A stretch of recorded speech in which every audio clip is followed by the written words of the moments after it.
आपला महाराष्ट्र यूट्यूब चॅनलमध्ये आपले स्वागत आहे। लाडक्या बहिणी योजनेचे पैसे आल्याचे मेसेज बँका महिलांना वेळेवर का देत नाही? बहुजन विकास अभियानाचा सवाल। बहुजन विकास अभियानाच्या वतीने महाराष्ट्रातील ज्या सुरुवातीला सरकारने लाडक्या बहीण योजना म्हणून ज्या महिलांना पैसे दिले, सर्व महिलांना 2100 रुपये प्रमाणे दरमहा त्यांना मदत करण्यात यावी। निवडणुका जिंकण्यासाठी असे स्टंट करू नये, पण त्याच महिलेने तुम्हाला लाडकी बहीण योजना चालू करा। ती योजना सरकारने चालू केली आणि आज मात्र काही महिलांना अपात्र करण्यात येत आहे। काही महिलांकडून पैसे वसूल करणार, काही महिलांवर केस करणार अशा चालू आहेत। तुम्ही महिलांना फार काही करोड रुपये दिले नाहीत। करोडोचे भ्रष्टाचार होतात त्यावर सरकार भर देत नाही। मात्र महिलांना दिलेली दीड तिकडे परत घेण्याचे भीती दाखवण्यात येत असेल तर याचा निषेध बहुजन विकास अभियान संबंध महाराष्ट्रभर करणार असे आज जाहीर आवाहन बहुजन विकास अभियानाचे प्रणेते अभियान प्रमुख संजय कुमार यांनी व्यक्त केले। मी बहुजन विकास अभियानचा प्रमुख संजय कुमार।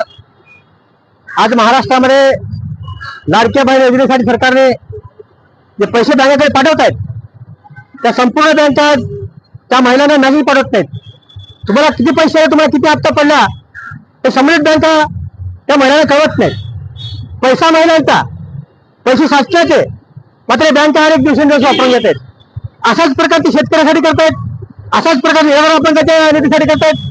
पैसा मात्र बँकेत येतो, मात्र महिना 15 बँकेचे पैसे वापरून घेतात।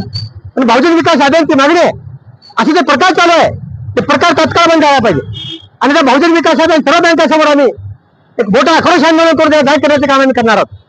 शासनाकडे माझी विनंती आहे, तुम्ही लाडकी बहीण म्हणून योजना चालू केली, कोणत्याच बहिणी तुम्हाला विनंती केली की लाडकी बहीण योजना चालू करा। शासनाने स्वतः योजना चालू केली आणि अनेक महिलांना लाभ दिला, मात्र आज ह्या महिला अपात्र आहेत, त्या महिला अपात्र आहेत, यांच्याकडून पैसे वसूल करणार, यांच्यावर केस करणार। एकाही महिलाचे पैसे परत शासनाने द्यायचे नाहीत, कारण लोकांनी मागणी केली नव्हती।